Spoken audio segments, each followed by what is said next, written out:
답답한 국민의 네. 마음을 속 시원히 풀어보는 고성국 라이브쇼. 자, OX 따따붙다를 시작할 텐데요. 시작하기 전에 저희 문자 소개 한 번 더 해드리고 가겠습니다. 예. 저희가 샵 4560번입니다. 100원 정보 이용료 있습니다. 올해가 2017년이라서 2017번째, 그리고 덤으로 3017번째, 오신다면 4017번째 분께 선물 드릴 겁니다. 많이 질문, 의견 부탁드립니다. 어제도 2000건이 넘었죠? 네, 그렇습니다. 2017년이니까 2017번째 네. 문자를 먼저 저희들이 처리하겠다. 아, 예. 문자가 사실 지금 계속 들어오고 있는데요. 네. 지금 0640님이시죠. 편향적이지 않아 좋아요. 외출해서 부지런히 왔습니다. 아이고. 감사합니다. 일단 네 분 오늘 연사를 모셨으니까 인사 좀 나누겠습니다. 어서 오십시오. 어서 오세요. 예, 반갑습니다. 반갑습니다. 네. 예. 근데 오늘도 저희들이 다뤄야 될 주제가 좀 뜨거운 주제들이 많습니다. 네. 바로 첫 번째 주제부터 들어가야 되겠습니다. 그렇습니다. 예. 예, 박 대통령이 법정 대리인으로 출석한 이 김평우 변호사 태도 때문에 논란이 되고 있죠.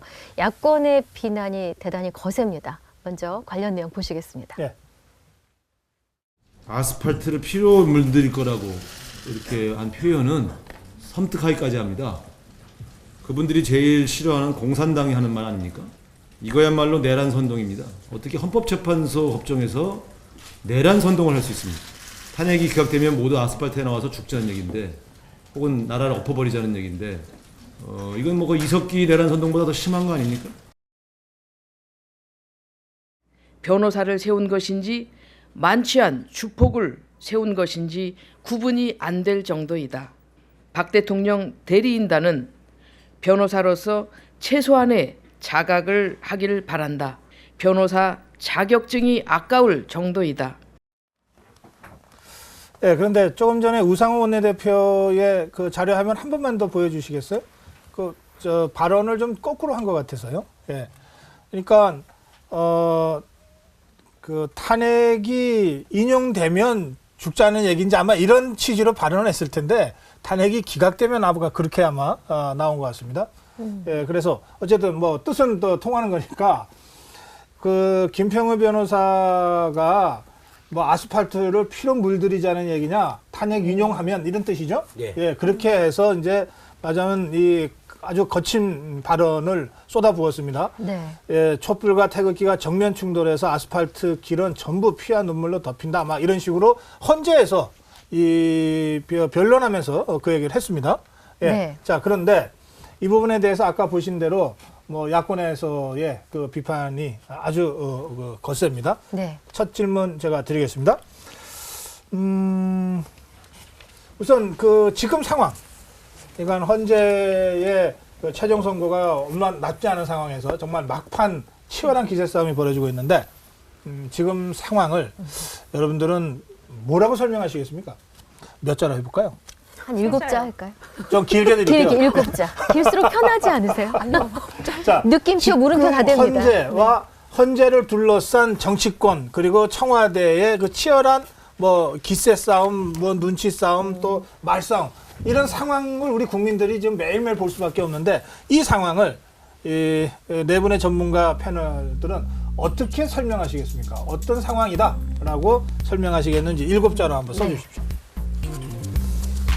난감해 하시는 이 패널들의 얼굴을 보는 게 저의 작은 즐거움 중에 하나입니다. 네. 7자. 예. 박사님 혹시 생각나는 7자 있으세요? 저는 뭐 너무 많아서. 네. 근데 그 사이에도 지금 문자들은 계속 올라오고 계속 주고 계신데요. 있습니다. 예. 네. 근데 많은 분들이 균형 잡힌 불편 부당한 진행을 해달라. 네네. 또 균형 잡힌 진행이 보기 네. 좋다. 뭐 네네. 이런 격려와 이런 말씀들을 지금 보내주고 계십니다. 그러시네요. 예. 감사합니다. 그리고 네. 8721님. 야당 대표가 아무리 화난다고 해도 그렇지. 비유법을 왜 하필 이렇게 예. 하셨어요. 자, 네. 제가 한 분 소개해 드릴게요. 네. 9967님이 이익선님 반갑습니다. 애청자가 될 것을 맹세해요. 아이고. 아니, 어떤 분이시길래? 좀 가족은 아니신 것 같은데요. 가족인가요? 아니, 분명히 밝혀주세요. 아닙니다. 감사합니다. 네. 예, 그래요. 자, 자, 쓰셨습니까? 다 쓰셨네요. 네, 들어주십시오. 자, 서상민 박사가 마지막 마무리하고 물음표. 물음표 한 장. 지금 상황이 네. 난장판의 정국하고 느낌표. 느낌표. 야, 이 느낌표 물음표 없으면 여러분들 어떡하시려고요? 네. 종착역에서 과속. 그리고 찬탁, 반탁, 재현판. 아, 7자 다 맞습니다. 네. 정현주 교수.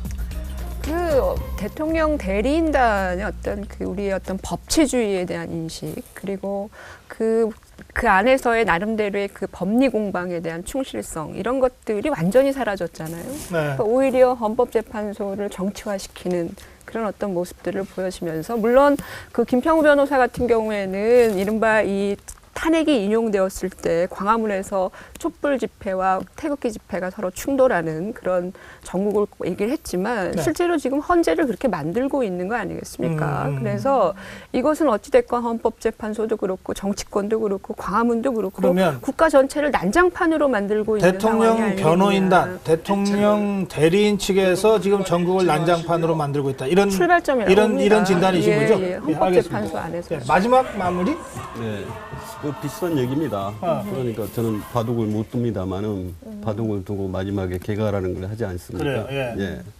그 과정에서 질 것 같으니까 판을 살짝 흔들고 도망가듯이. 시골에서 어르신들이 가끔 두실 때 아, 판 없는 옆에서 거요? 툭 쳐가지고 아주 그런 상황인 네, 것 그런 같다. 상황이 아닌가 싶습니다. 2017년 법치주의를 따르고 있는 대한민국 사회에서 일어날 수 있는 일입니까? 예, 자, 정말. 종착역에서 과속. 예, 지금 뭐 그냥 탄핵 심판이 거의 마무리되어 가고 있는 시점 아닙니까? 원래는 24일 날 이제 최종 변론을 하기로 했는데 네. 계속 늦게 합류하신 분이 가속 페달을 밟아대니까 27일로 조금 연장을 해줬죠. 그렇게 했는데 지금 어제 헌법재판소에서 이분이 보여준 것은 정말 만취 과속의 모습 수준의 그런 변론을 보여주셨다. 그래서 이게 종착역에서는 속도를 줄여서 잘 그 플랫폼에 들어와야 되는, 서줘야 되는데 거기서 가속 페달을 밟으니까 오히려 갈등을 야기하고 큰 사고를 불러일으키는 그런 모습을 보여준 거 아닌가. 네. 사실 이런 분들은 항상 우리 국민들에게 요구했던 것이 악법도 법이다, 법을 잘 따라라. 이렇게 국민들한테 언제나 법에 잘 따르도록 요구하고 그랬던 분들이거든요. 법치주의가 무슨 모든 게 정가의 보도처럼 이야기했던 분인데 정작 그 법을 존중하고 재판소를 예. 존중해야 할 분이 오히려 재판소를 이렇게 능멸하고 있는 것은 아닌가 그런 네. 생각이 듭니다. 만취 과속이면 어떻게 됩니까? 그 면허 정지입니까? 구속입니다. 구속입니까? 구속이죠. 헌재는 그럴 권한은 없나요? 법정 무슨 뭐 뭐또 할 수 있습니다. 재판관이 감치시킬 수 있고 또 강제 퇴정시킬 수도 있고 한데 그 헌법재판소 재판관들이 굉장한 인내심을 보여주고 공평함을 예. 보여주려고 노력했습니다. 헌법재판소 재판관들에 대한 얘기는 잠시 후에 제가 다시 네. 질문 드리겠습니다. 자, 찬탁, 반탁, 예. 재현판. 재현. 예, 한 70년 전이죠. 음. 예, 모스크바 3상회의 결과 하여튼 이북에서 우리나라를 신탁 통치하기로 한 거기에 대해서 김구 선생을 중심으로 한 세력들은 반대라는 반탁. 그다음에 박헌영을 중심으로 한 저쪽은 찬탁. 그렇게 해서 찬탁과 반탁이요. 그때 그 선배님들 말씀 들어보면은 하루는 찬탁이 수만 명이 종로 쪽으로 가서 쓸고 가고 다음 날은 또 반탁 세력이 을지로 쪽으로 쓸고 가고 그래서 양쪽에 팽팽하게 이렇게 하면서 결국에 나라는 나라는 엉망이 되는 이런 상황이 재현되지고 있지 않았느냐 하는 생각을 해봅니다. 야, 이게 친탁 반탁까지 연상될 정도로 지금 이게 갈등이 심각하다. 네. 사실은 저희가 뭐 옛날 얘기니까 이렇게 할 수 있습니다만 친탁 반탁이 결국은 6.25 전쟁이라는 그렇죠. 이 동족상잔의 비극으로 연결이 됐거든요. 그래서 저는 이게 헌재 결정이 임박해 올수록 그 이후를 걱정하는 분들이 자꾸 늘고 계시고 하여튼 그런 부분에 있어서 우리가 좀 지혜를 모아야 되겠다. 그런 생각을 다시 한번 하게 되네요. 예, 내려주시면 되겠습니다. 예, 자, 답답한 심정입니다만 그러나 네. 문제는 계속됩니다. 지금 그 헌재에서 대통령 대리인단, 변호인단 측에서 헌재에 대해서 강력하게 문제 제기하고 있는 것 중에 하나가 어떤 게 있냐면 이거 저 국회에서 그 탄핵 소추 결의안을 본회의에 통과 의결을 시킬 때부터 잘못됐다. 이런 주장입니다. 이게 그 헌법 5개, 법률 8개를 위반한 그것을 하나하나 의결을 했어야 됐다. 그런데 지금 그걸 한꺼번에 그 몽땅 해놓고 난 다음에 뭐 시간이 있다 없다 뭐 이런 논의 속에서 막 또 추리고 간추리고 뭐 이거는 절차상 문제다. 지금 이런 주장입니다. 자, 대통령 대리인단 측, 변호인단 측의 이 주장. 그러니까 일괄 투표를 한 것은 위헌이다. 그러니까 원인무효다. 이런 주장 일리 있다고 생각하시면 O를 들어주시고 말도 안 된다고 생각하시면 X를 들어주세요. 아, 한 분이 일리 있다? 예, 민영상 원장. 제가 변호사는 아닌데요. 네. 비공인 변호사로서 다른 분들의 의견을 쭉 들어보니까 법리적으로는 근데 비공인 변호사는 맞아요. 우리 흔히 만주 변호사라고 하지 않습니까? 자격증 없이 쓸데없는 거 많이 아는 사람들 얘기하는 거예요. 아무튼 그 웃을 일이 아닙니다만 네, 아무튼 그 많은 변호사들이 법리적으로 어제 김평우 변호사의 그 부분은 법리적으로 굉장히 논쟁할 부분인데 아하. 문제는 늦게 시작한 거고 그다음에 김평우 변호사를 제외한 다른 변호사들이 대리인단이 이미 합의를 해버렸다는 거예요. 아하, 이미 예. 합의를 해버려서 왜 늦게서 이렇게 제 얘기한 지연작전이다. 지연작전이 틀림이 없거든요.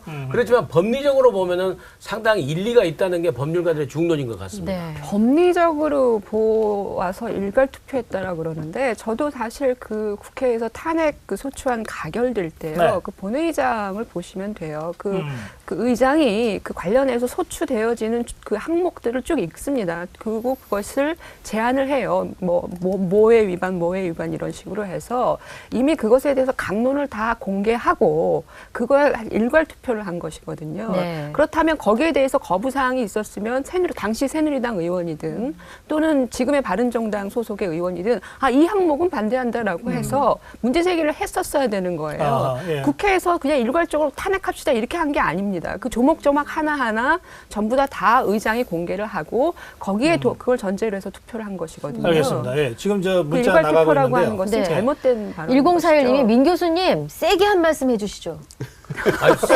세고 안 싸고 세고 안 세고를 떠나서 네. 이제 법리적으로 공부를 해본 결과니까 그 사안마다 전부 다 투표를 했어야 된다는 거예요. 그리고 또 특히나 고 박사님 아까 정리해 주셨지만은 그 다음 문제가 뭐냐면은 왜 강일원 주심이 그걸 자기 마음대로 요약을 간추려 주냐 이거예요.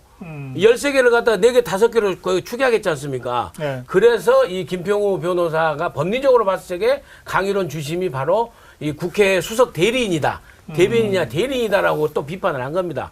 물론 그 아주 모욕적이고 막말이긴 하지만은 달리 표현을 했었어야 되는데 법리적으로는 그 또한 일리가 있다는 지적이 사실 많이 있습니다. 그런데 이미 때가 그건 늦었어요. 법리에 극하해서 얘기를 하는 거죠. 예, 알겠습니다. 자, 일괄 투표가 그 의견은 그 의견이고 잠깐만요. 우리 시청자 문자를 소개해드렸기 때문에 딴 데서는 세게 하는데 여기 라이브 쇼에 와서 약하게 하시는 건가요? 좀 학술적으로 하는 거예요. 아까 그 만주 변호사 아까 그 용어 하나 말씀하셨잖아요. 품격 있게 하느라고.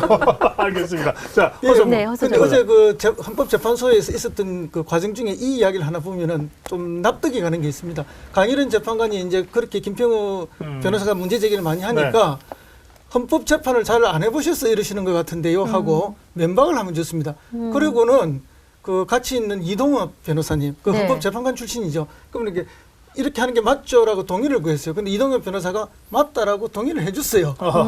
그런 걸 보면은 꼭 그런 법리 주장하시는 분들의 논리가 다 맞는 것은 아니다. 헌법재판을 이렇게 해왔던 거고 이렇게 하는 것이 맞다는 알겠습니다. 것이 공감이 있는 것 같습니다. 네. 그런 문제가 있다 할지라도 너무 늦습니다. 이미 지금 다음 주면 거의 끝나가는 데서 일찍이 위원을 제소를 하고 이 문제를 밟았어야 되는데 이제 와서 위원이냐 아니냐를 가지고 따진다는 것은 좀 궁색해 보이지 않나 싶습니다. 그래서 적절치 알겠습니다. 않다. 그거는 이렇게 좀 보입니다. 명확히 하고 넘어가야 될 것 같아요. 국회에서 저는 그 일괄 투표라고 하는 것이 첫째 일괄 투표도 아니었고 일괄 투표라는 그 정의를 어떻게 내려야 되는지 모르지만 항목에 대해서 다 공개하고 거기에 동의하면 사실은 투표하는 방식을 취하는 것이 본회의에서 의결 방식이거든요. 네. 그리고 설령 그렇다고 하더라도 일괄 투표를 하지 말라. 알겠습니다. 그것이 예. 위헌이다라는 규정도 없는 거 아닙니까? 그 부분에 그런 대해서는 부분에 대해서는 저는 법리적으로도 서로 좀 입장이 다를 수 예, 있는데요. 네. 예.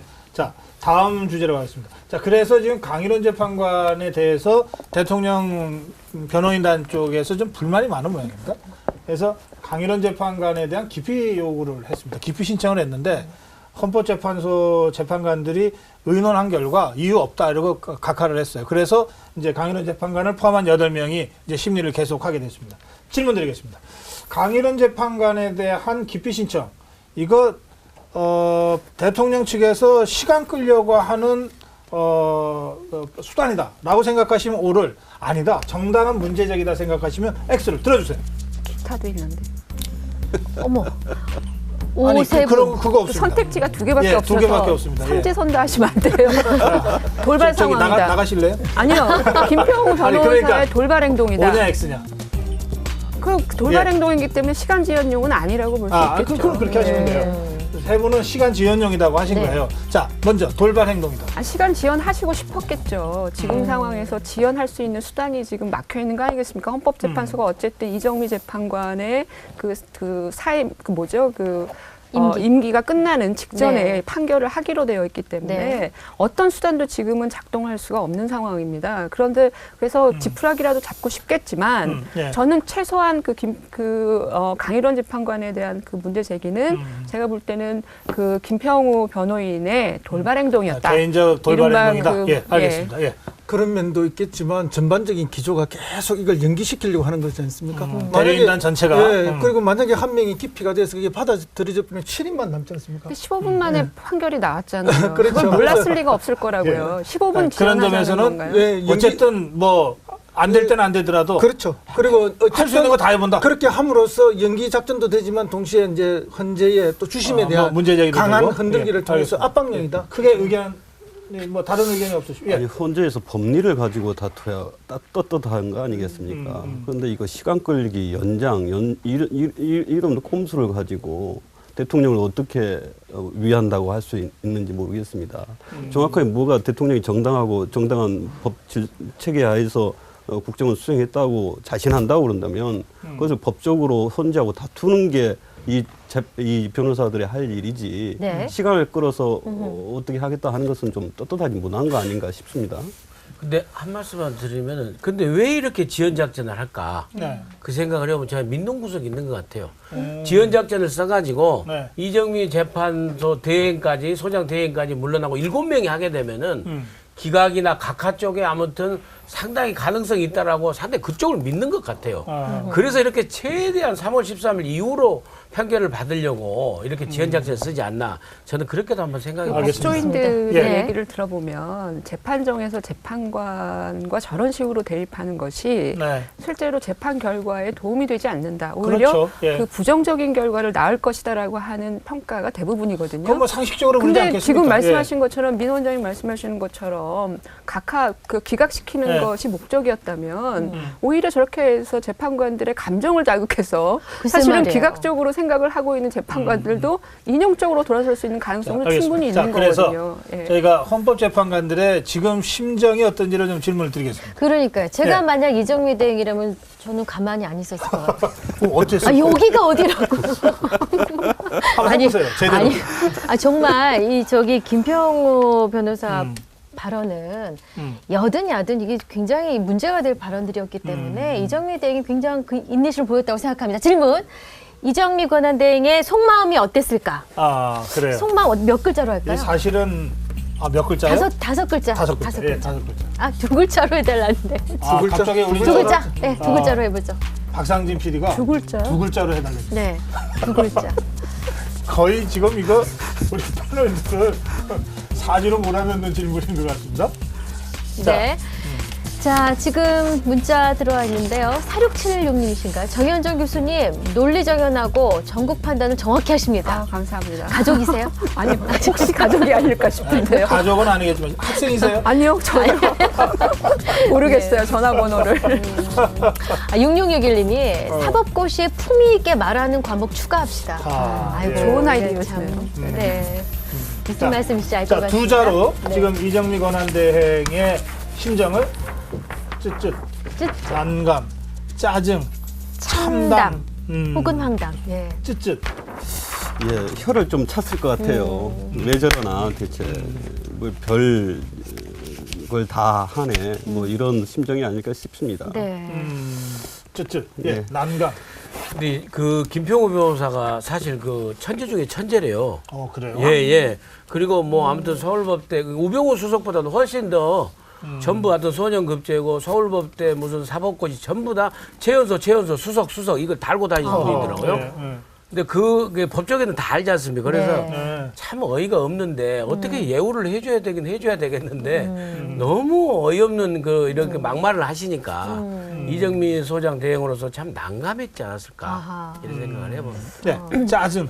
법정을 모르는 분들이 아니잖아요. 이정미 그러니까요. 재판관도 그렇고 김평우 변호사 저도 법조인이에요. 그렇다면 이 소위 말하는 법정의 원칙과 이 원형 원리 이런 네. 것들 모르는 분들이 아닌데 저분들이 도대체 왜 저렇게 막 하는 행동을 보면 나가실까? 잘 모르는 것 같아요. 아니 그러니까 더 짜증 나죠. 다 알면서 왜 저럴까? 왜 저럴까? 그러니까 보통 화가 날 수밖에 없는 우리 거죠. 국민들은 네. 평생에 한 번 법정에 갈 일이 없어요.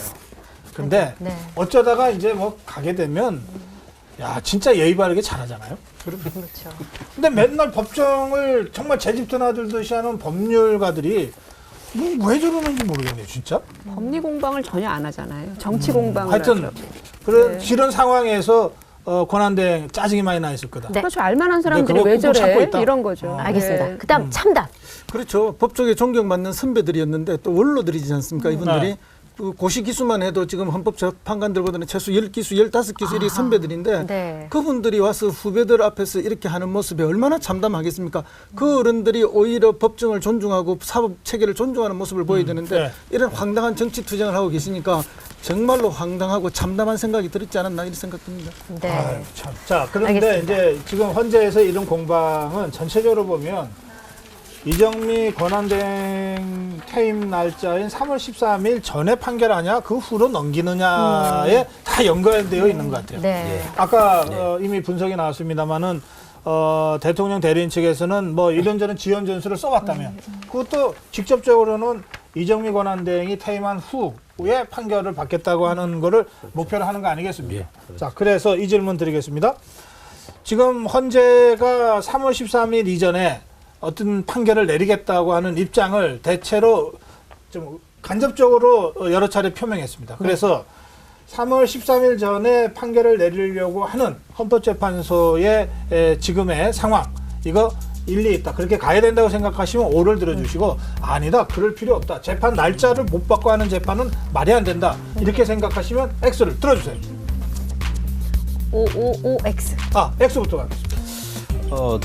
언제 판결하겠다고 재판 날짜를 미리 정해놓고 가는 것은 아니라고 봅니다. 재판의 절차에 따라서 정당하게 그게 필요하다면 그 전에 할 수도 있는 것이고 네. 아니 필요 없다고 그러면 좀 늦출 수 있는 것이고 하는 거 아니겠습니까? 네. 이정미 재판관의 그 퇴임 날짜에 맞춰서 그걸 결정한다는 것도 여튼 법 이해의 것이 들어가 있기 때문에 저는 그 절차와 그 법에 따라서 네. 뭐 시간은 헌재에서 조정해서 시간을 원칙대로 정해놓고 해라. 하는 것은 어쨌든 맞지 안 않는다. 된다. 그죠? 네. 예, 민영사 먼저. 예, 저도 원칙적으로 시간을 정해놓고 하는 것은 맞지 않는다고 그럼 보는데 이렇게 하세요. 아니 근데 왜 이렇게 했냐면요. 예. 네. 지금 상황은 시간 정해놓고 한 게 아니라 네. 축약을 시켜서 심의를 하다 보니까 이제 할 만큼 다 했다라고 보여지기 때문에 더 할 게 없어서. 예, 일정대로 간다. 저는 그렇게 보는 겁니다. 일정대로. 예. 정 교수님. 저는 사실은 그 재판관의 정족수가 사실은 결혼된 상태에서 재판을 하는 것에 대한 헌법재판소는 상당한 부담감을 가질 수밖에 없죠. 만약에 물론 그렇죠. 황교안 권한대행이 새로운 재판관을 임명한다. 그조차도 사실 정치적 행위가 될 가능성이 높거든요. 네. 그러니까 여러 가지 것들을 염두에 두었을 때 헌법재판소 입장에서는 최소한의 정족수가 확보된 상태에서 판결을 해야만 이거는 그냥 일반 재판도 아니잖아요. 네. 대통령을 탄핵하는 아주 예. 엄중한 재판이란 말이에요. 그렇다면 구조적으로 그런 결혼을 가지고는 갈 수 없다라고 하는 저는 엄중한 인식에서 알겠습니다. 당연히 갈 수밖에 그래서 없다. 8명이 있는 이때 어쨌든 해야 된다 그렇죠. 이런 말씀이죠. 예, 예. 네. 지금 5369님 서상민 교수님 오르신 생각입니다. 이렇게. 학생 아니세요? 학생인가요? 모르겠습니다. 지금 이 세 분에 대해서는 다 응원 문자를 저희들이 읽어드렸습니다. 네. 그 허선물 소장님. 소장은 나오는 줄은 모르세요? 한 말씀 하세요. 예, 충분히 뭐 심리를 했다고 생각합니다. 네. 예. 준비 기일도 있었고 그리고 이제 뭐 지금 벌써 15차, 16차까지 하고 17차까지 할 거 아닙니까? 그래서 나올 건 다 나왔다. 더 새로운 뭔가가 있을 거는 없다. 네. 그러면 사실은 진작에 할 수 있었는데 네. 지연 작전 때문에 오히려 늦추어진 것이 아닌가. 거기다 방금 교수님께서 이야기하셨듯이 여기서 더 늦추어서 7인으로 가는 것은 박은철 그 소장이 퇴임할 때 이야기했듯이 이 결정 헌법재판소의 판결에 대한 심대한 하자가 있을 수 있다. 그래서 더 이상의 하자가 생기기 전에 정리하는 것이 맞다 이렇게 봅니다. 알겠습니다. 지금 제가 갑자기 좀 자세를 바로하게 되는데요. 1119님이 헌법재판소에서 이루어진 변호인들의 변론 내용에 대하여 농담처럼 평론하지 않았으면 합니다. 이런 의견 주셨습니다. 네. 네, 저희들이 이제 토론하다 보면 좀 뭐 웃기도 하고 그러는데 뭐 저희들이 이 문제를 가볍게 생각하거나 정말 뭐 말장난처럼 이렇게 평론하는 거 아니라고 하는 점을 제가 다시 한번 좀 말씀 꼭 드리겠습니다. 네. 자, 다음 질문입니다. 네. 이게 큰 변수가 될지는 잘 모르겠습니다만 빅 뉴스가 될 것 같긴 한데요. 예. 박 대통령이 헌재 변론에 출석해야 한다고 생각하시면 O, 아하. 출석하지 말아야 된다라고 생각하시면 X. 들어주세요. 네. 출석해야 한다, 해야 한다, 중간? 하지 말아야 한다. 아니, 없다니까요? 중간에? 입장을 확실히 예. 하게 해주십시오. 예, 해야 한다. 네. 그렇죠? 예, 하지 말아야 한다. 하지 말아야 된다가 아니라요. 해도 소용없고요. 아. 그다음에 또 하나는 박근혜 대통령을 위해서도 그렇고 국민들을 위해서도 그렇고 박근혜 대통령께서 헌재 출석하시기 전에 특검의 대면 조사를 먼저 받으시는 게 저는 순서라고 봅니다. 근데 대면 조사는 실질적으로 조사가 이루어지는 거거든요. 박 네. 대통령이 갖고 있는 여러 가지 혐의들에 대해서 검찰에 가서 특검에 가서 명확히 해명을 먼저 하시는 게 순서예요. 네. 근데 그거는 지키시지 않으면서 헌법재판소의 판결에 뭔가 영향을 주기 위해서 가신다. 물론 지금 상황은 영향을 줄 수도 없겠습니다만 네. 실제로 국민을 향해서라면 선의의 의도를 가지고 여전히 갖고 계시다면 저는 특검의 대면 조사를 먼저 응하시는 것이 먼저이다. 근데 특검은 이제 곧 끝나는데. 그러니까 왜 이제까지 특검의 대면 조사에 응하지 않고 특검과 마치 알겠습니다. 거래를 예. 하시려고 하셨다는 헌재 출석을 거죠. 반대하는 게 아니라 그 전에 그렇죠. 하셔야 될 특검 수순이 대면 조사부터 있는 거죠. 받아라 이 말씀이군요. 예. 가능하면 특검 조사도 받고요. 예. 또 헌재에 나가서 자기를 디펜스하는 것도 필요하다고 봅니다. 네. 그것이 네. 국민이 이 지금 과정 속에서 국민이 대통령을 직접 보거나 아니면 국민을 대신한 헌재에 대해서 직접 해서 말을 듣지는 않았지 않습니까? 예. 뭐 기자라든지 아니면 뭐 팟캐스트를 통해서만 들렸던 것이지. 알겠습니다. 네. 예. 자, 지금 이제 사실은 변론에 출석할지 말지를 최종적으로는 아직 결정하지 못한 상태입니다. 박근혜 대통령이. 그리고 말씀하신 대로 특검 수사 기한이 28일로 다가오고 있는데 연장될지 말지도 불확실하고 연장 안 될 가능성이 더 높다고 다 보는 거 아닙니까? 지금 박근혜 대통령은 어떤 심정일까요? 박근혜 대통령은 어떤 심정일까요? 이거를 제가 질문으로 드리겠습니다. 박근혜 대통령의 심정, 속마음 또는 뭐 계산 좋습니다. 몇 자로 글자로 할까요? 할까요? 다섯 글자. 다섯 글자. 다섯 글자. 네. 이익선 앵커가 다섯 글자를 좋아합니다. 네. 다섯 글자로 하겠습니다. 예. 박근혜 대통령의 속마음. 속마음. 자, 문자들이 계속 들어오고 있습니다. 네. 보겠습니다. 그 0159님은 박 대통령 임기를 채우셔도 이미 국민들에겐 신뢰가 떨어진 듯합니다. 그리고 네, 2535님 헌재는 법과 원칙에 따라 판결해야 합니다. 여론에 떠밀려 할 일이 아닙니다. 주셨습니다. 자, 서상민 박사 간절한 바람이라고 다섯 글자로 쓰셨고요. 갈팡질팡심. 아니 그냥 붙이면 다 됩니까? 저는 알겠습니다. 잠시 후에 따지겠습니다. 예, 갈 때까지 감. 비슷하네요. 그리고 이래저래 고. 이래저래 고. 이래저래 고. 한자로 고민할 때 고. 이래저래 고. 그래서 다섯 자로 하나. 자, 갈팡질팡심. 예, 지금 뭐 헌재도 나갈까 말까 이런 마음을 많이 가지고 있죠. 지금 이런 이야기가 나오는 것 자체가 사실은 나가고 싶은 마음이 있는 거죠. 아, 그런가요? 예, 뭐 나가시도 되고 안 나가시도 되는데 법적으로는 나가시게 되면은 재판관들의 질문을 또 받아야 되니까. 네. 그래서 이렇게 지금 갈팡질팡하는 마음을 가지고 있다. 하야를 해야 될까 말아야 될까, 헌재에 나가야 될까 말아야 될까, 이러지도 저러지도 못하고 있는 그런 마음이 아닐까 그렇군요. 예, 봅니다. 갈 때까지 감. 저는 박근혜 대통령이 지금 이 상황을 바라보는 인식이 지금도 바뀌지 않았다고 봅니다. 그러니까 본인이 애초에 그 대국민 이른바 그 기자회견을 할 때도 이것은 충정에 의한 것이었고 본인이 국가를 위해서 한 일이지 일정 부분 자신의 어떤 그 부분도 없다. 그 상황을 아직도 여전히 믿고 있다라는 거죠. 그렇기 그럼 때문에 갈 때까지 간다면 그렇기 때문에 갈 때까지 간다라는 특검 겁니다. 대면 조사도 기왕이면 뭐 어쨌든 안 받고 뭐 이 탄핵 그러니까 그럴수록 저는 오히려 받으셔야 된다고 생각하거든요. 그러니까 본인의 어떤 진정성을 국민 앞에서도 세 차례나 말씀을 하셨단 말이에요. 예. 그렇다면 왜 특검에 못 하여튼 나가죠? 끝까지 가보자 이 말. 예, 이 그리고 왜 심정일 거다 헌재에 못 이거죠? 나가죠? 예, 네. 그랬어요. 예. 간절한 바람은 뭡니까? 이게 박 대통령이 쓰셨던 단어입니다. 간절히 바라면 이루어질 수도 있다. 이런 얘기 아닙니까? 기억나네요. 네, 그렇습니다. 아니, 왜 웃어요? 그런데 제가 볼 때 그 멘트는 박 대통령이 진짜 그렇게 생각하실 수도 있습니다. 사람이 정말 뭘 기대하고 희망하고 바라게 네. 되면 네. 그렇게 이루어질 수 있을 거라고 믿는 뭘 바라시는 거죠. 건가요? 그래서 이 간절한 바람 마지막에 예. 지금 와 있으니까 뭔가 내 자신을 좀 뭘 바라냐? 예, 또 탄핵 기각을 기각을 바라는 거겠죠. 탄핵 기각을 바라는 마음이 아주 간절할 거다. 네. 예. 이런요. 이 탄핵이라는 것은 이게 형사처벌, 재판이 아니고 이 공무원에 대한 파면, 이게 징계라는 절차지 않습니까? 네. 그러니까 대통령께서 이런 생각을 하실 거예요. 내가 헌법을 위반하고 법률을 설사 위반했다 하더라도 내가 파면 당할 정도인가? 이런 고민을 굉장히 하실 거예요. 네. 그래서 이런 부분을 좀 가서 설득을 해볼까? 네. 그래서 검찰을 설득하고 헌법재판관을 설득하고 국민들을 설득해 볼까 그래서 나갈까 말까 이렇게 나가도 고민 안 나가도 고민 그래서 이래저래 아무튼 고민 속에서 지금 지내고 있지 않나 그런 생각을 해봅니다. 알겠습니다. 자, 다음 주제로 어제는 넘어가겠습니다. 박근혜 대통령의 네. 심사가 네. 편치 않을 거고 생각이 굉장히 많이 있을 거다. 사실은 이럴 때일수록 법률적으로는 대리인단, 변호인단의 좋은 그리고 정치적, 정무적으로는 여전히 비서실이 대통령을 보좌하는 기능을 하고 있잖아요. 여기서 좀 방향을 잘 잡아줘야 될 텐데 지금 뭐 그렇게 보이는지 어떤지 그럼 뭐 국민들께서 각자 좀 판단하실 것 같습니다. 예. 네. 자, 탄핵 선고가 가까워지면서 박 대통령의 하야설이 자꾸만 나오고 있습니다. 그래요? 예. 정치권의 발언이 있어서 듣고 오겠습니다. 네. 자진하야하려면 빨리 해야지.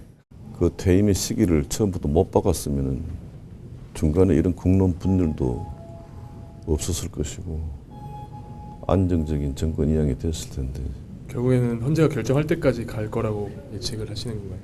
지금 하야할 가능성이 많다고들 지금 이야기들 듣고 있습니다. 박근혜 대통령의 지금까지 언행으로 보아서 하지 않을 것 같습니다. 그리고 좀 늦었다 하는 생각을 갖습니다. 어쨌든 아무리 하야를 하더라도 법적인 처분을 받지 않을 수 없습니다. 자, 바로 질문 드립니다. 박근혜 대통령 자진하야 해야 된다. O. 안 된다. X. 들어주세요. OX입니다. 네. 들어주세요. 자진 해야 된다. 해야 해야 된다. 된다. 해야 된다. 하면 안 된다. 네. 예, 하면 안 된다. 이미 탄핵 심판 절차가 거의 다 완료된 상황입니다. 마지막에 왔고 네. 그러면 지금은 그 하야를 해서 그걸 회피하는 것보다는 정상적으로 심판을 받고 그 결과를 겸허하게 받아들이는 게 맞다고 생각을 합니다. 예. 하야를 하려면 정말 더 빨리 했어요. 네. 하야를 선언하셔도 만약에 탄핵 심판은 계속 가는 겁니다. 어쨌든 탄핵 심판은 중지되지 않아요. 그거는 아마 박근혜 대통령도 알고 계실 거예요. 그러나 그것의 파면 결정이 나오기 전에 내가 사면 되겠다. 그러나 탄핵은 파면은 돼야 될 사유가 있었다라고 아마 헌재는 어떤 형태로든 판결을 내리겠죠.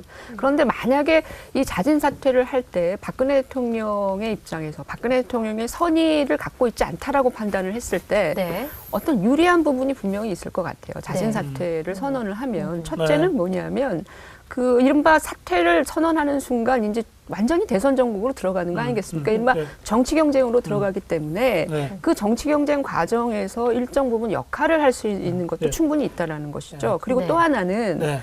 특검 수사와 관련된 부분입니다. 지금 여의도 일각에서는 여전히 박근혜 대통령이 만약에 탄핵이 되고 특검에서 검찰 기소를 하게 되면 형사재판을 받게 되면 박근혜 대통령의 가해진 형이 상당히 무거워요. 네. 그러니까 이런 부분에 대해서 일정 부분 정치적 딜을 할 수 있는 알겠어요. 가능성도 여의도에서 지금 나오고 있거든요. 네, 그러니까 그리고 맞물려 있다는 겁니다. 6299님이 장수가 잘못하여 부하를 다 죽이지 말고 스스로 현명한 대처를 해야 합니다. 라고 주셨습니다. 네. 그래요. 그리고 지금 청와대는 뭐 자진 사퇴, 자진하야 뭐 이거 전혀 고려한 적 없다. 이렇게 강력한 부인을 하고 있는 상태입니다. 자, 그럼에도 불구하고 뭐 이런저런 정치권의 얘기들에 대해서 여러분들의 의견을 저희들이 물어볼 수 있습니다. 자, 해야 된다는 게 두 분 생각이시죠? 예, 네. 민영상 의원. 근데 제가 생각할 때는 대통령이 하야라는 게 우리 국민들이 생각할 때 대통령의 도덕성의 문제보다는 무능함, 그 농단에 훨씬 더 방점이 있다고 보거든요. 그런 점에서 대통령이 수용을 안 해요. 나는 전혀 내가 그 도덕적으로도 내가 챙긴 게 없고, 그 다음에 내가 왜 무능하냐, 내 나름대로 다 꼼꼼히 일 챙겼다, 단지 좀 실수했다, 이렇게 해서 전혀 사퇴할 생각이 없는 것 같은데 그 생각을 바꾸셔야 된다고 봅니다. 저는 이 상황에 온 것에 대한 기본적인 정치적 책임부터 해서 예. 사퇴해야 된다.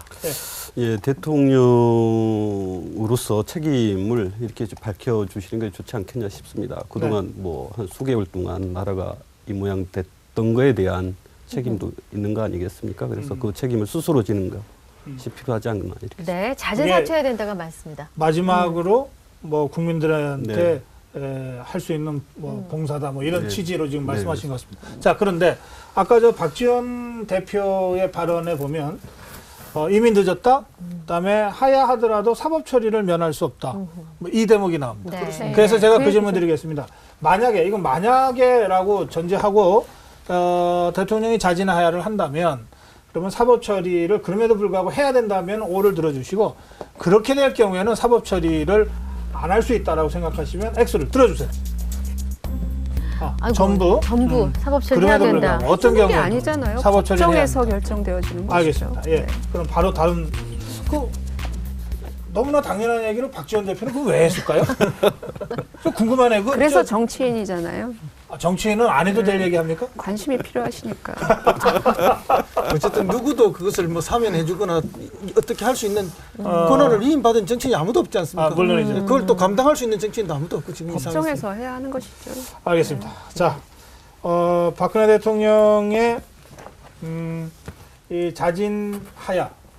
자진하야가 뭐 좀 이 새누리당, 저 자유한국당, 네. 바른정당, 말하자면 범보수 진영에서 뭐 통일되게 나오는 건 아닙니다. 그러나 뭐 이명진 자유한국당 대표도 얘기한 바가 있고 엊그저께요. 네. 또 뭐 김부성 대표도 조금 전 전 대표도 사실상 그런 얘기를 지금 한 셈이죠. 예, 이렇게 범보수 진영의 일각에서 그런 얘기들이 나오고 있습니다. 지금 대한민국의 보수 위기다 이런 얘기들 많이 하고 네. 또 이 어려운 상황에서 어떻게 그 위기를 극복할 것인가에 대한 고민들도 많이 있는 것 같습니다. 네.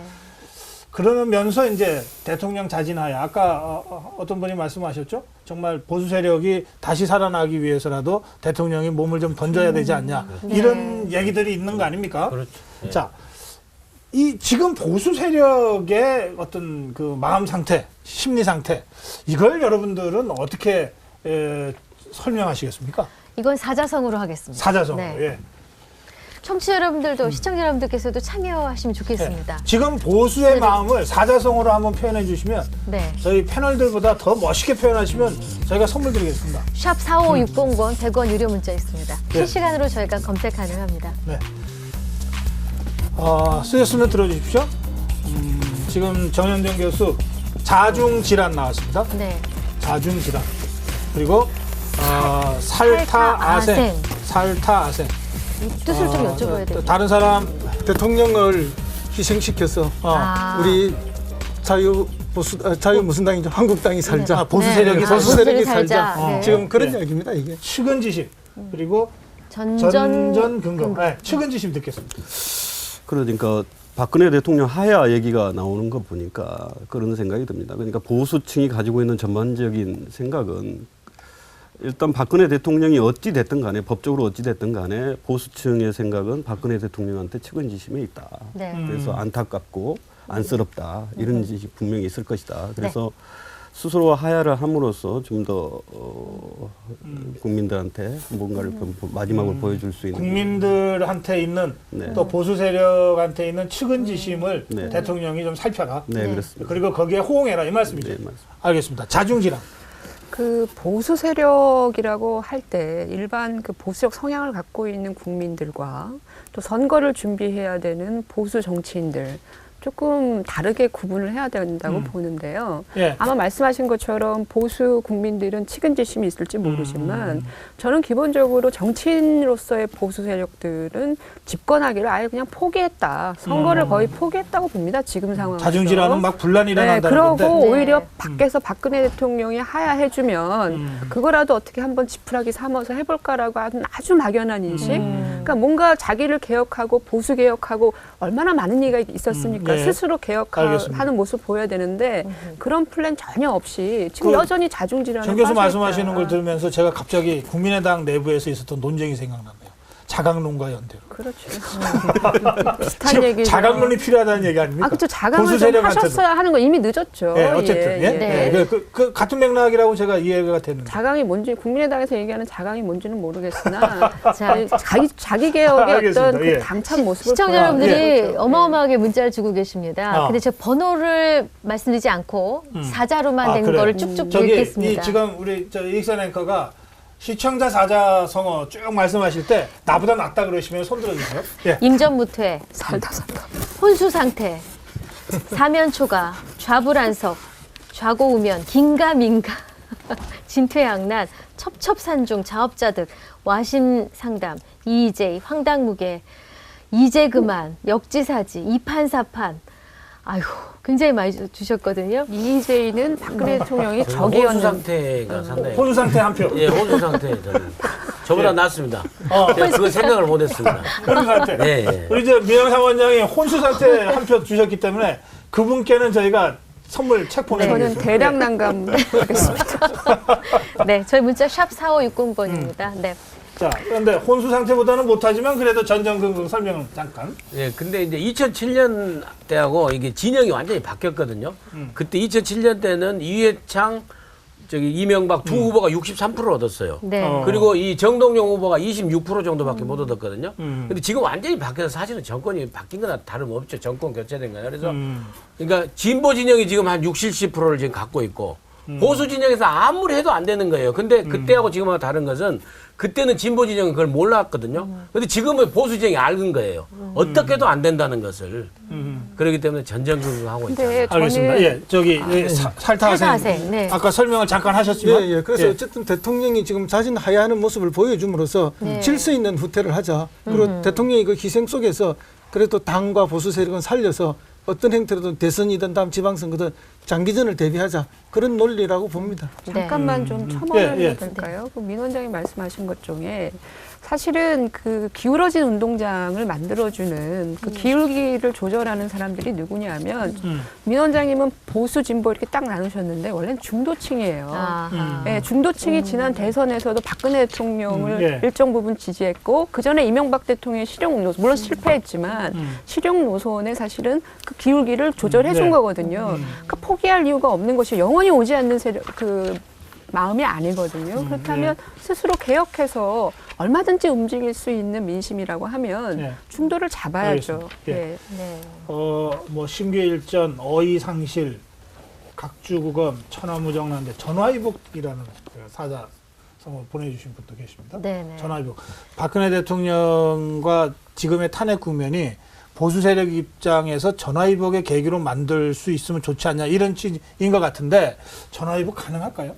저는 그 보수 세력이 주체가 되는 전화위복은 어렵고요. 아. 보수 세력이 중도의 그 개혁을 성향을 띠는 거기에다가 힘을 보태줘가지고 아하. 그렇게 기사회생할 수 있다고 봅니다. 그런데 보수가 주체가 돼서 그러니까 인물로 얘기하면 황교안 총리가 무슨 홍준표 지사가 거기에 회복하기는 힘들지 그러면 않냐. 그 힘을 보태주는 중도가 어디인가요? 저는 거기가 바로 안철수, 손학규, 김종인 이런 분들 저쪽이구나. 동의합니다. 아니, 그러니까 바로 동의해요? 그런 거죠. 예. 예. 왜냐하면 아니 뭐 그 인물로 놓고 보는 것이 아니라 지금 민 원장님께서도 그 어떤 특정 인물들 간의 이합 집산을 말씀하신 것 같지는 않아요. 물론 이른바 세력적으로 우리가 얘기한 얘기하는 거예요? 것처럼 예. 개헌 의제도 있었고요. 그러니까 이런 부분들에 대해서 이른바 보수가 중도에 갖고 그러면 있는 지금 마음을 함께 할 수 있는 정계 개편과 개헌과 예. 국가 지금 대개조와 라이브 이런 쇼에서 것들을 민영삼, 가져가야겠죠. 정현정 연대가 이루어지고 있는 겁니까?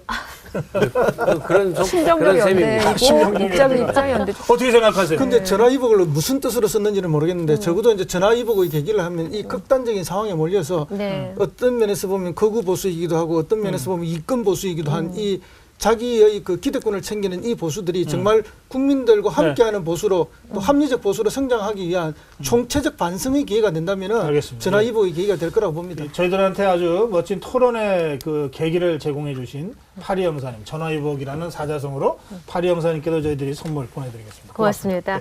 네, 지금 여러분께서는 고성국 라이브쇼 함께하고 계세요. 지금 시각 6시 52분입니다. 자, 다음 주제 넘어가기 전에 준비된 영상 보겠습니다. 네.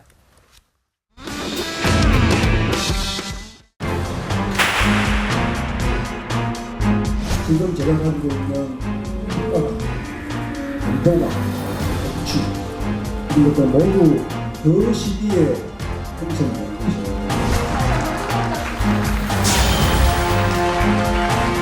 우리가 북한의 살을 축출하고 대신에 북한이 보유하고 있는 지하 강물과 피토를 이렇게 막교환 해온다면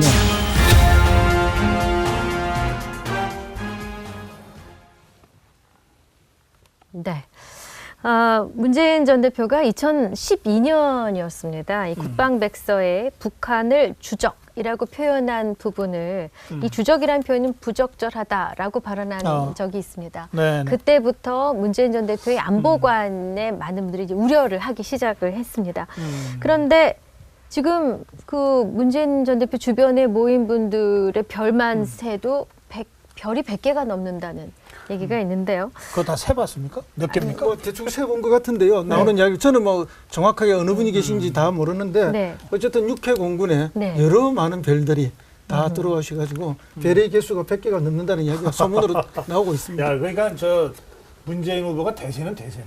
아니 근데 그 예비역 장성으로 따지면요. 네. 10,000개 정도 돼요. 그러니까 그래요? 그중에 100개면 별로 안 돼요. 우리나라에 10,000개나 됩니다. 예비역 장성으로 예비역까지. 지금 총 따지면은 아니 지금 뭐 괜찮게 모이는 되네. 사람은 다 예비역들이죠. 뭐. 그렇죠. 현역이 어떻게 허 소장님한테 죄송한데 네. 저는 문재인 후보의 안보관도 문제지만 이 군을 바라보는 인식도 상당히 구태하다라는 생각이 들어요. 지금 그러면 질문을 듣고 거기에 대해서 답변을 해주세요. 그러세요. 네, 어떤 질문이 질문? 뭐냐면 자 그러면 이렇게 별이 100개도 넘게 모였습니다.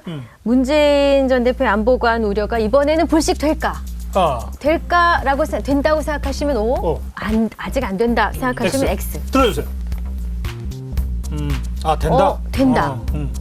뭐 워낙 공격을 많이 받고 있어서 불식하기가 매우 어려운 상황에 있는 건 사실입니다. 불식을 안 하려고 하죠 사람들이. 아무리 불식할 수 있는. 생각해보니까 허성무 소장 입장에서는 O를 안 들 수가 없겠네. 허성무 소장마저 X를 들어버리면 이거는 이상해지는 거네요 상황이. 예, 근데 뭐 아까 정 교수님도 말씀했었는데 주적의 개념이 뭐 이렇게 바뀌고 이런 빼라 이런 이야기를 했다 하지만 사실 우리가 이제 북한이라는 존재가 우리 대한민국에는 여러 가지 의미가 있지 않습니까? 네. 방금 말씀하신 그런 주적의 의미도 있고 또 노태우 정권에서 남북 기록 대화의 상대, 대화의 네. 상대와 교류 협력의 대상도 되고 또 유엔에 동시 가입한 하나의 국가로서의 그런 또 있기 때문에 여러 가지 이 성격들을 어떻게 규정하고 또 그 성격들을 조화롭게 해서 남북 관계를 이끌어가느냐의 문제고 북한을 우리가 대한민국에 유리하게 어떻게 관리하느냐의 문제지 이거를 뭐 문재인이기 때문에 당신은 뭐 안보관이 나쁘다 이렇게 문재인 대표 안보관에 문제가 있는 건 뭐냐면 이른바 지금 북한의 상황이 어떻게 바뀌었냐라는 거예요. 그 주적 개념에 대해서 문제 제기를 했을 때하고 북한은 지금 5차까지 핵실험을 마쳤지 않았습니까? 네. 게다가 지금 내부에서 정권 유지를 위해서 테러까지도 하고 있어요. 이런 어떤 극단적인 대응과 변화되지 않는 북한의 태도를 놓고서 한 번이라도 그 자신이 갖고 있었던 과거의 안보관을 고민해봐야 되는 거죠. 제가 생각할 적에는 문재인 전 대표는 개인적으로 폄하한 게 아니라 대북 정책이 없어요. 오락가락 하는 거예요. 그러니까 그걸 갖다가 공격한다고 생각하는 것 자체가 자기 생각이 없는 거예요. 그러니까 과거에 보면 김대중 대통령 같은 경우 훨씬 더 공격을 받았지만은 그 반공국시 그 어목한 시절에 향토회복은 없애겠다. 다른 방법으로 우리가 안보를 하겠다라고 분명히 자기 입장을 냈어요. 그리고 그걸 설명을 했습니다. 그리고 연방제 통일안. 그렇죠. 연방제 통일안도 얼마나 무서워서 고 박사님 뭐 더 잘하시겠지만 얼마나 그 급진적인 그런 의견이죠. 당시로 보면. 책까지 냈잖아요. 당시로 보면 얼마나 급진적인가. 문재인 대통령 그런 정책이 없어요. 없는 가운데서 속내는 사실 있는 거죠. 속내는 좀 더 그 진보적인 쪽에 가까운 속내가 있는데 지금 중도표를 얻으려고 보니까 자꾸 아니짝 하면서 사드 문제도 그렇고 다른 모든 게 그렇습니다. 그렇지만 제가 생각하는데 그게 안 된다고 하는 것은 송민선 장관의 빙하가 있고요. 그다음에 이 정세현 장관의 또 이 실언이 있고 이런 게 자꾸 나오게 돼 있어요 지금. 짧게 반론. 그렇게 말씀하실 수도 있는데 반대일 수도 있습니다. 어떻게요?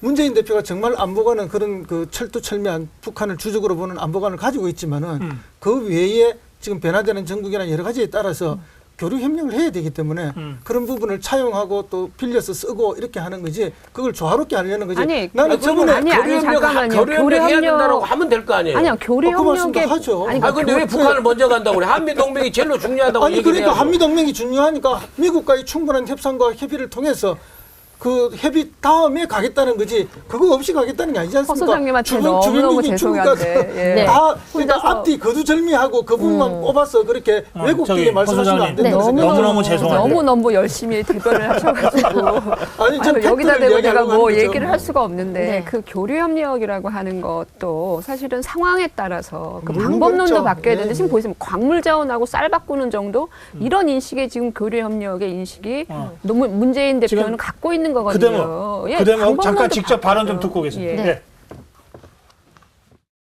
우리가 북한에 살을 수출하고 대신에 북한이 보유하고 있는 지하 강물과 히토류를 이렇게 막교환해 온다면 우리 남는 이 살 재고도 해결이 되고 또 동시에 그 지하 강물과 히토류를 저렴하게 우리가 도입할 수 있는 서 박사, 이 지금 발언을 거의 못 하고 있어서. 근데 저 문재인 후보의 저 발언이 유엔 안보리 결의안을 위반하는 이 얘기다라고 하는 지적이 있더군요. 네, 실제로 맞습니다. 어떤 겁니까? 위반하는 겁니다. 네. 그러니까 우리가 먼저 제안을 해서 제재안을 좀 가결해 달라라고 얘기를 했는데 그 속에는 방금적인 히토류 광물 또 석탄의 얼마량을 제한하자 이렇게 나왔는데 그걸 쌀하고 바꾸겠다라고 하는 것은 정면적으로 위반한 거고 저는 문재인 후보가 왜 이 안보관을 이 우려를 불식시킬 수 없을 거냐 그러면은 일단 가짜 안보를 공격하면서 자기의 진짜 안보에 대해서는 얘기를 안 한다는 얘기예요. 알겠어요. 네. 상황 변화. 근데 사실은 저 얘기를 통일정책 발표할 때 했다면 또 이렇게 좀 진지한 토론이 될 텐데 농업인들한테 저 쌀 문제 해결 차원에서 지금 얘기를 해가지고 쌀 재고가 너무 많이 그러니까. 남아서 1년에 보관료만 3천억씩 이렇게 낭비가 되고 있으니 쌀값 안정도 하고 그 보관료 날아가는 돈들도 고려해봤을 때 이런 해법도 하나 있지 않느냐. 그게 아니죠. 농민들을 만나서 그 이야기 중에 하나지. 그 허 소장님 제가 굉장히 존경하고 좋아하는데 거짓말하지 마시고요. 왜냐하면 쌀을 예를 들어서 수출하는 교류는요. 저희가 2000년대 초반부터 북한하고 했던 방식이에요. 특히 참여정부 때는 저런 식의 교류 방식들이 많이 있었거든요. 제가 왜 그런 문제 제기를 하냐면 문재인 전 대표는요. 이 상황이 어떻게 바뀌었는지 인식이 없으신 거예요. 그건 2012년 버전이고요. 그 이후에도 지금 북한은 핵실험을 여러 번 해서 우리가 아까 말씀하신 것처럼 유엔에다가 그 이른바 제재를 강화시키는 안을 통과시켜달라고 근데 지금 했거든요. 저희가 이게 유엔 안보리 결의안 위반이라고 제가 말씀드렸죠. 확인했습니다. 유엔 안보리 결의안 2270호를 위반한 사항이 맞습니다. 위반한 발이다. 저게 현실화된다면 그 문제는 어떻게 봐야 될까요? 저걸 유엔과 협의 없이 또 동맹국들과 협의 없이 바로 정책으로 한다면은 그게 위반이 되는 게 맞죠. 근데 저건 지금 바로 그렇게 하겠다는 것이 이런 해결 방법도 있다라고 말하는 거지. 그렇게 말을 하려면 아니 소장 아니 저는 아니 후보가 여러 이해단체, 이익단체들을 만나 농민회도 농민 관련된 이익단체지 않습니까? 갔을 때 그 가장 현안 문제인 쌀 문제를 해결하는 방법 중에 이런 방법도 쓸 수가 있다는 거예요. 생각하고 말이지. 있다. 이런 차원이시군요. 뭐 지금 바로 위반하겠다. 그러면 축산업자를 만나면 그분들에게도 물론 그런 교류 의도는 방식을 없을 제안해야 겁니다. 된다는 위반하겠다는 의도는 없을 건데 문제는 가장 유력한 대선 후보가 한국과 국제사회가 맺고 있는 규정이 뭐고 약속이 뭐고 이런 것들을 먼저 체크를 하셨어야죠. 그리고 난 다음에 자기가 체크하고 아니겠습니까? 체크를 하셨는데 이런 얘기가 나온다는 것은 더 위험한 거죠. 그러니까 이렇게 되지 않겠습니까? 그러니까 이제 체크를 했다고 치고 그러면 우리 농민들 앞에서 사실은 유엔 안보리 결의안 이렇게 제한이 되어 있는데 유엔하고 이렇게, 충분히 협의해서. 사전에 협의하고 네. 협조 요청을 거쳐서 쌀과 히토리를 바꿔보겠습니다. 바꾸는 것도 네. 한번 검토해 보겠습니다. 이렇게 하면 전혀 시비 그렇죠. 걸리지 않아요. 방법 중에 하나가 될 수 있을 네. 것이다. 그런 이야기 충분히. 그러니까 지금 근데 아니, 앞부분을 그래서- 빼고 얘기하니까. 그래서 그 공약이 빌공짜가 되는 거 아니겠습니까? 그러니까 현실적으로 타당하거나 작동 가능하지 않은 것을 미리 사전에 그 농민들에게 얘기를 해서 그렇지 않아도 힘든 농민들을 그래, 예. 나중에 가서 제가- 지키지 못하면 제가, 어떡할 겁니까? 제가 무리하게 뭐 비판을 한다는 얘기를 들어서 문재인 대표한테 이런 얘기는 안 하려고 했으면 어쩔 수 없이 해야 되겠습니다. 안보 문제를 정치에 이용하지 말라고 방금 며칠 전에 얘기를 하셨어요. 그런데 가서 농민의 표를 구하기 위해서 안보 문제를 또 정치에 이용하고 계십니다. 그러면 자신이 며칠 전에 했던 얘기를 이제 와서는 북한은 쌀 주고 뭘 받겠다? 이건 아니죠. 이렇게 되면 안 되죠. 근데 아니 그거는 근본적으로 다음 정권을 만약에 운영할 그런 위치에 가게 되면은 근본적인 대북에 대한 어떤 방향성의 부분적인 전환이 있다라는 이야기를 하는 거 아니에요. 알겠습니다. 근데 알겠습니다. 교류 협력 네. 부분을 지금 완전히 차단돼 있는데 그 부분을 어쨌든 교류 협력 부분을 물꼬를 틀 수밖에 없고 틀게 된다면은 여러 가지 방법 중에 이런 한 방법이 있다는 측면에서 이야기를 하시는 거죠. 허성무 소장이 근데 이런 대북 정책이라든지 뭐 문재인 후보의 이런 그 언행에 대해서 책임져야 될 위치에 있습니까? 아니 뭐 전혀 그렇지 그건 않습니다. 아니시고. 제가 아니 또 그렇지 않다는 거를 제가 말씀드리고 그러나 어쨌든 토론에 대해서는 아니 네. 그런데 그런 걸 한다고 해서 어쨌든 뭐 안보를 소홀히 하거나 튼튼한 네. 국방을 소홀히 하거나 이런 건 또 자, 전혀 아니죠. 자, 그럼 이제 우리 생각이 민영 일치하시는 게 아니, 있는 것 소장님, 같아요. 소장님 생각이 얘기를 들어보십시오. 일치하시는 게 지금 북핵 문제 해결하기 위해서 국제사회가 모두 동원돼가지고 북한을 제재를 가하고 있습니다. 그게- 이건 아, 우리 물론 안보하고 알고 있습니다. 우리 안보하고 밀접하게 관련돼 있는 그렇죠. 문제입니다. 그런데 그 결의안을 깨고 쌀을 주고 히토리를 받아온다? 이건 대단히 위험스러운 발언이었다라고 아니죠. 지금. 네. 국제 한 가지 환경이 안보관에 관련해서 네. 한 가지 더 네, 말씀드리면 민 교수님. 엊그제 까지 마무리, 예. 군대 1년 네. 군대 1년으로 줄인다는 얘기 했잖아요. 네. 지금 그대로도 후속 대책이 없는데 그 문제도 신중하게 이렇게 해서 인적 자원이 어쩌고 이렇게 보니까 모병제하고 같이 해서 이렇게 하면서 딱 잘라서 얘기를 하셔야지 군대 1년에 그렇게 하니까 자꾸 안보, 외교 안보 정책을 갖다가 이벤트 중심으로 파퓰리즘적으로 접근하지 않느냐 이런 비판을 받는 거예요. 알겠습니다. 그런 것도 마지막 발령 제가 드릴게요. 예, 초기에 방송 모드에 이제 이렇게 저출산 고령화 시대 이야기 하시지 얘기했습니다. 않습니까? 네네. 이 저출산 고령화 시대에 군 자원도 없는 거예요 앞으로. 그러다 보면은 그러면 이제 병사들은 조금씩 줄여서 장기적으로 줄여 나가더라도 네. 부사관들을 직업군이나 해서 그것을 전력화하고 첨단 병화하자. 그런 논리 속에서 장기적으로 1년으로 줄여간다는 이야기를 한 건데 아니, 당장 내년에 줄이는 것처럼 그렇게 국방부에서 말씀하시는 우리나라 거는 적정 무리죠. 군 인력이 52만 명 정도가 필요하다고 그래요. 그렇죠. 그런데 지금 인구수는 그게 못 따라가지 않습니까? 오히려. 그렇게 되면 1년 훈련병을 한다면은 누가 계산해 보니까 17만 명이 2025년 정도에 부족하다는 겁니다. 그걸 어떻게 메꿀 겁니까? 용병 쓸 겁니까? 아니죠. 그래서 그 부사관들 직업군인을 늘려나간다는 거죠. 장기 하사복무제도를 만들어서 이 지금도 주제가- 있지만 네, 그것이 옆으로 대폭 샜어요. 늘어난다는 거죠. 옆으로 샜습니다. 다시 제자리를 와서. 아, 예. 그러면 그 지금 1위를 달리고 있는 문재인 후보가 맨날 안보관 때문에 이렇게 몸살을 앓고 있으니 충정 어린 조언을 드리는 차원에서 네. 문재인 후보 안보관에 조언을 해주세요. 조언을 어떻게? 그냥 몇 자로? 한 이번에 다섯 다섯 글자? 예. 다섯 글자로 한번 해보겠습니다. 5자로. 근데 조언하기 싫으면 안 하셔도 돼요. 조언하기 싫은 걸 제가 억지로 조언하라고 그러진 않습니다. 그러나 문재인 후보가 1등 주자고 뭐 다음 대통령이 될 가능성이 지금으로서 제일 높아 보입니다. 네. 그렇다면 네. 안보와 관련해서 이렇게 좀 하시오라고 조언 또는 제언할 수 있을 겁니다. 네, 네. 자, 그 제가 번호를 놓쳤는데요. 어떤 기호도 불사죠? 시청자께서는 네. 네, 시청자께서는 우리 패널들이 너무 진보적이다라고 말씀하시고 어떤 시청자는 저희 패널들이 너무 편파적이다라고 얘기하시는 거 보니까 굉장히 균형 잡혀 있는 게 맞는 것 같습니다. 그걸 갖고 뭐라 그러는지 아세요? 뭐라고? 아전인수. 죄송합니다. 샵 4560번. 자화자찬. 죄송합니다. 자, 다섯 글자죠. 답답하셨네요. 네. 안보는 보수. 변수보다 상수가 더 많아야 된다. 이런 안보는 뜻이죠? 상수입니다. 네. 한미동맹 축, 네. 미국은 상수. 야, 상수가 2개나 나왔네요. 자, 우선 허선무 소장. 그래서 이제 뭐 정치의 안보를 이용하지 마라 이렇게 많은 말씀을 하고 그 반박을 하고 이렇게 계시지만 사실은 안보만큼 정치적인 것도 없습니다.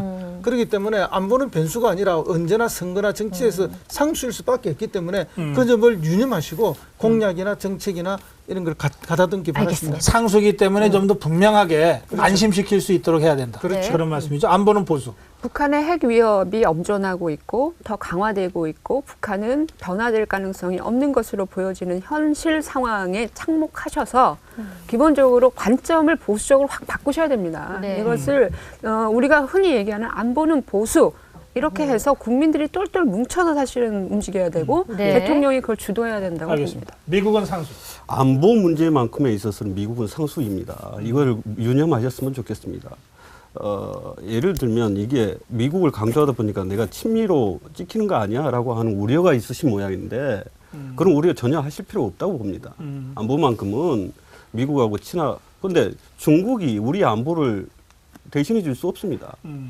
또 뭐 경제적으로는 어떻게 할 수 있겠지만 대한민국 안보와 관련해서는 우리 동맹국인 미국만이 우리를 도와줄 수 있습니다. 지금 우리나라가 군사동맹을 맺고 있는 유일한 나라가 미국. 네, 그렇습니다. 유일합니까? 네, 그렇습니다. 네. 일본하고도 군사동맹 안 맺고 있습니다. 중국하고는 물론 아니고. 네, 그렇습니다. 그렇기 때문에 안보 문제만큼은 미국을 상수로 받아들이셔야 된다. 알겠습니다. 이 얘기는 제 같은 얘기가 아니라 네. 정세현 전 통일부 장관이 한 얘기입니다. 그래서 그걸 따왔습니다. 그렇군요. 그래요? 네. 네. 한미동맹 예, 축. 이 같은 말씀이시죠. 전문가가 얘기하신 걸로 가름하겠습니다. 알겠습니다. 알겠습니다. 자, 근데 이 문제와 관련해서 제가 시청자 질문을 허성무 네. 소장한테 제가 드리겠습니다. 네. 5828님인데요. 네. 문재인 후보가 특전사 나왔다고 합니다. 예, 그렇습니다. 자원 입대한 겁니까? 학생 운동하다가 강제 입대 당한 것입니까? 이런 질문이십니다. 아마 진짜 사실관계를 좀 저도 뭐 사실관계를 정확하게 네, 알지는 모르세요. 못하고요. 네. 아마 강제 징집 당한 것이 아닌가 그렇게 생각이 드는데요. 네. 예, 알겠. 어쨌든 뭐 최고의 확실치 용사, 않지만, 예, 예. 최고 용사로 뽑혔고 네. 당시 그 장세동과 전두환으로부터 표창을 받은 것으로 그렇게 알고 있습니다. 알겠습니다. 우리가 열띤 토론하는 중에 오늘 저희 선물 받으실 2017번째 문자가 왔습니다. 네. 8712번님께 또 선물 드리도록 하겠습니다. 그래요. 예.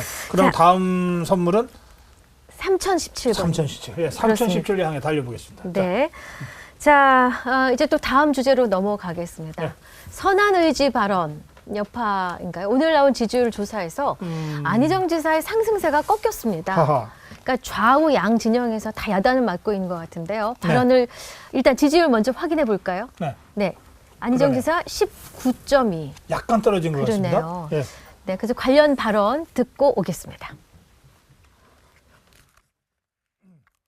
하지만 안희정 지사는 신문방송에서는 보수의 얼굴을 했다가 SNS에서는 진보의 얼굴로 바꾸는 아수라 백작처럼 행동하고 있습니다. 안 지사마저 문 전 대표에 따라가기를 한다면 국민들의 현기증만 더욱더 심해질 것입니다. 안 지사는 본인의 과거에 대한 철저한 검증도 자처해야 된다고 보고 있습니다.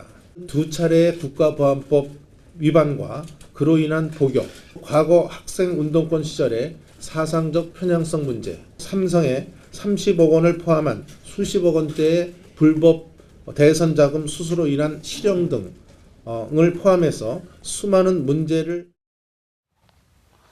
예, 네. 안희정 지사가 화제의 인물인 것은 확실합니다. 자, 그런데 안희정 지사의 지지율, 뭐 지지율 한 번 갖고서 우리가 예단할 필요는 없죠. 네. 그러나 우리가 예측해 볼 수는 있을 겁니다. 주관식으로 제가 문제 드립니다. 안희정 지사의 지지율이 올라갈 것이다라고 생각하시면 올라갈 것이다. 이유는 이렇게 쓰시면 돼요.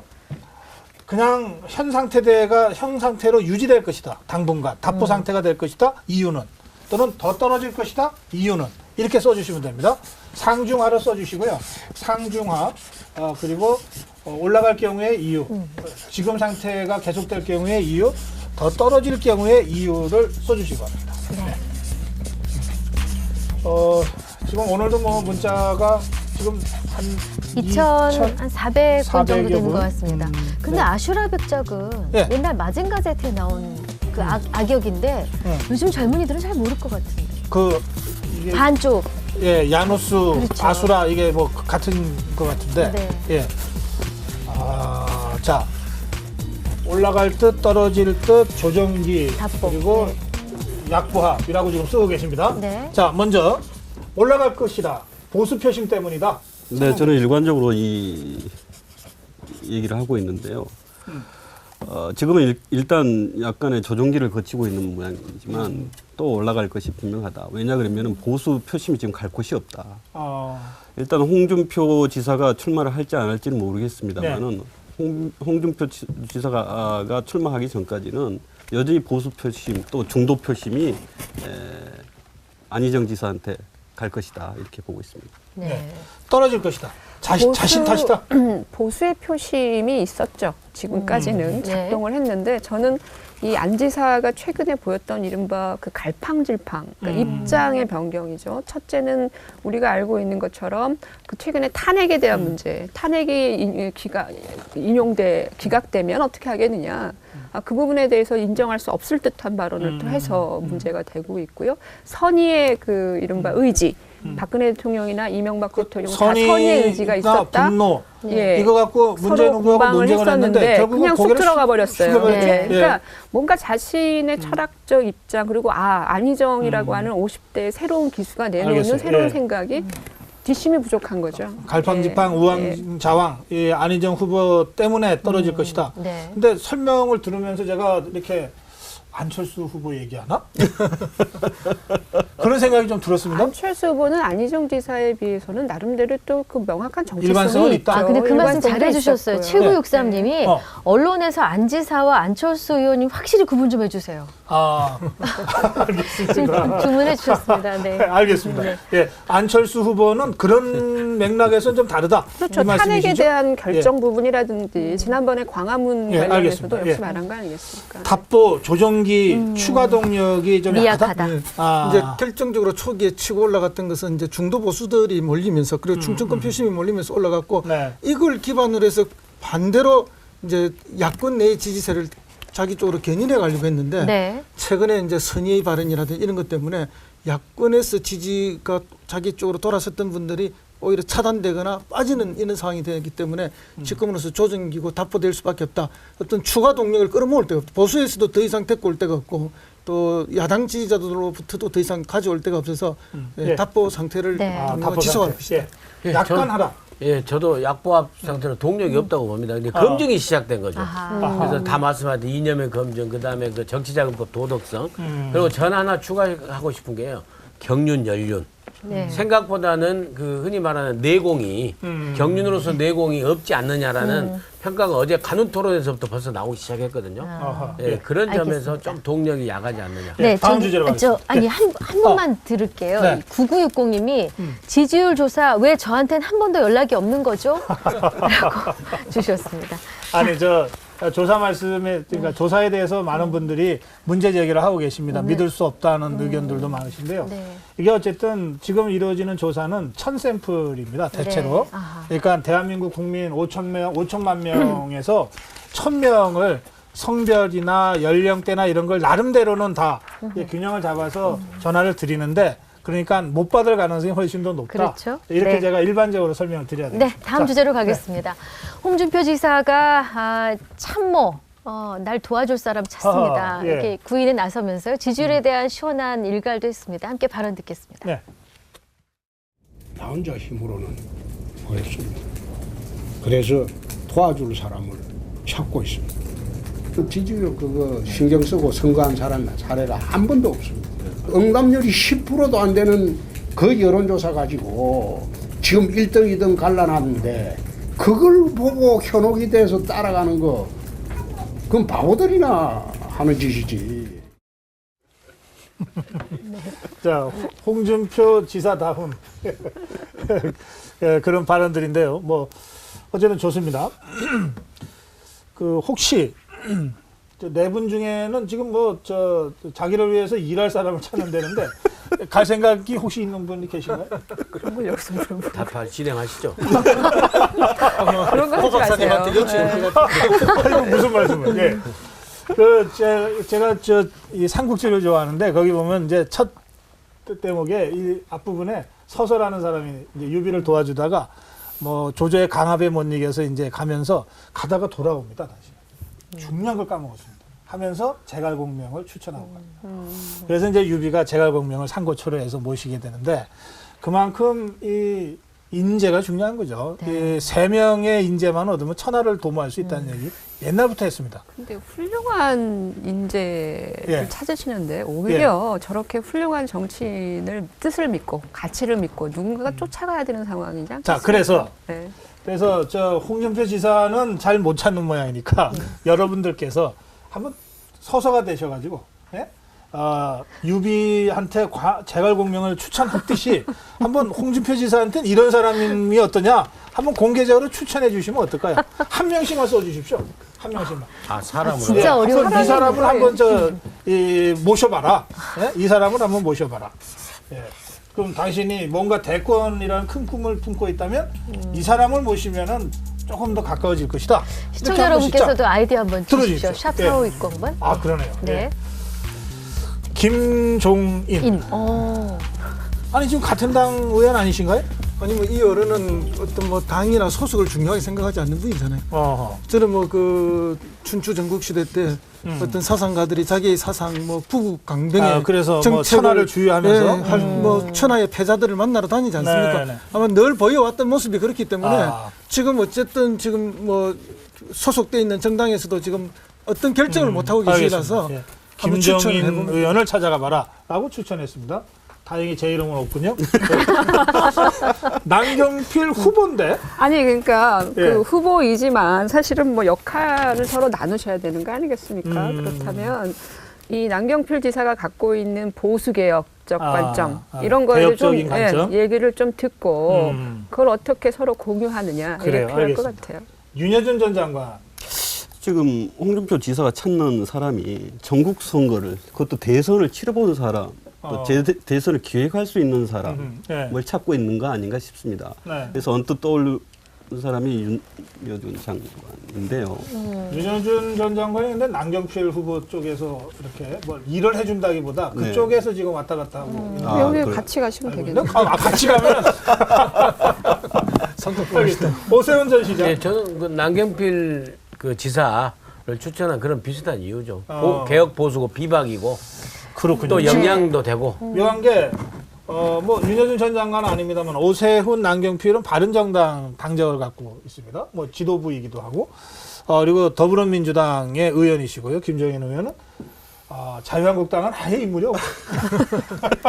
그럼 반성부터. 아니 그나저나- 홍준표 지사님도 매우 세신 분이고 이분도 아주 세신 분이라서 그나저나 저기 알겠습니다. 예. 큰일인데요. 우리 시청자 여러분께서 고성국 박사님을 추천하시는 분이 지금 굉장히 여러 분 아니 왜 그러세요? 3430-6916-1454-1058님이 고성국 박사님을 추천하셨어요. 스스로 거부하셨다고. 저 시청자 여러분 저는 나이보셔를 지켜야 됩니다.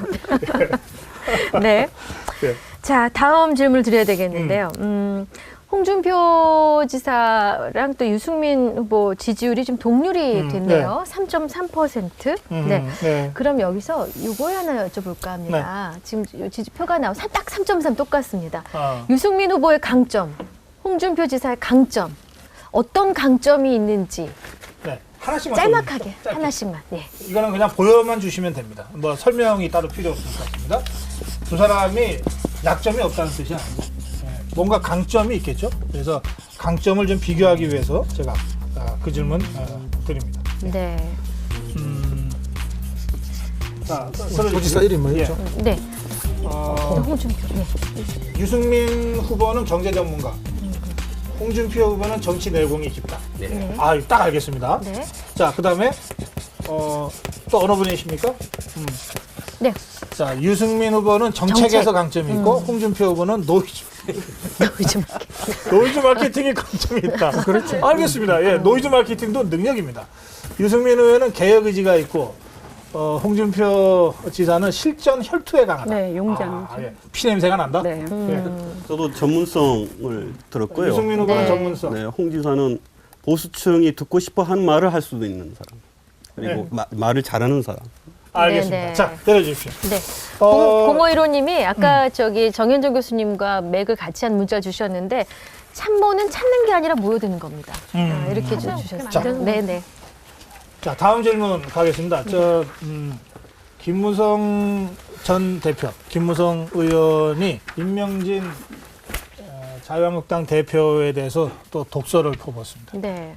임명진 대표도 대응하지 말라고 했는데 첫날. 네. 그 다음에는 또 한마디 한 것 같습니다. 네. 듣겠습니다.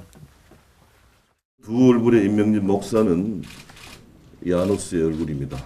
임명진 목사께서는 더 이상 성직자의 이름을 더럽히지 말고 국민의 세금으로 지급된 법인카드로 비싼 특급 호텔 식당 즐기지 마시고 교회로 돌아가시기 바랍니다.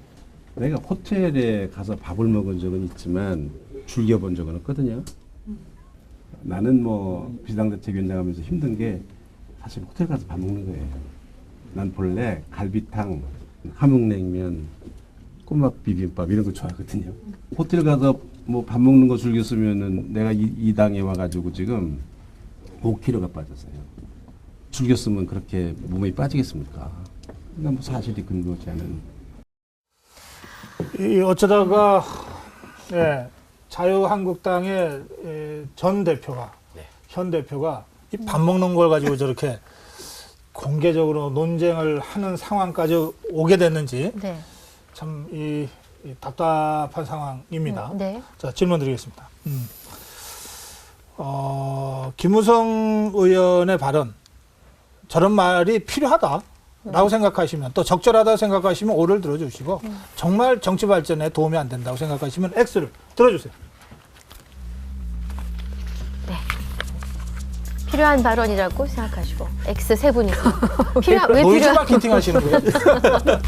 네. 자, 짧게 정치가 더 분격이 있고 뭐 서로 공격 안 하면 좋지만 지금 네. 보수의 영역 다툼 중이거든요. 네. 뭐 어쩔 수 없이 나올 수밖에 없는 싸움이다. 어쩔 수 없는 것하고 적절한 것하고 좀 다르지 않나요? 그래서 뭐 정치를 하면은 뭐 나올 또 수밖에 허성무 없는 소장도 정치를 하시잖아요. 해왔잖아요. 호텔에서 밥 먹는 게 저렇게 공방이, 그것도 당 대표가 버릴 문제입니까? 저는 호텔에 가서 밥을 거의 안 먹는 뭐야 그러겠지만 당 대표들이 어디서 약속합니까? 그렇죠. 뭐 이제 길거리 카페에서 만납니까? 뭐 호텔에서 많이 만나죠. 그러나 요즘은 또 뭐 호텔이 아닌 식당들도 많이 가긴 하는데. 알겠습니다. 네. 대장의 품격을 떨어뜨리는 발언이죠. 무대하면 대장 아니겠습니까? 근데 대장의 품격의 문제인 것 같습니다. 네.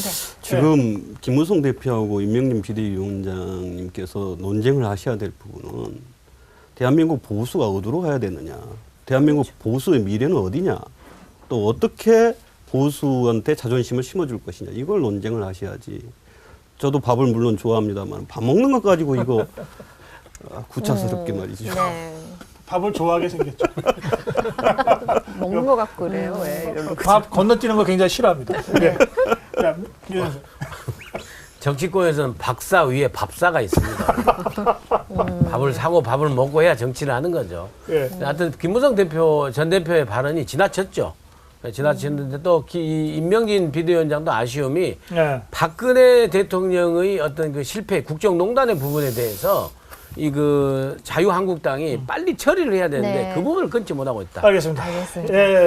시청자들 문자 한 3,000건 가까이 왔는데 자, 이 시간에 마무리하겠습니다. OX 따따부따 네 분 패널 고생하셨습니다. 고맙습니다. 저희도 인사드립니다.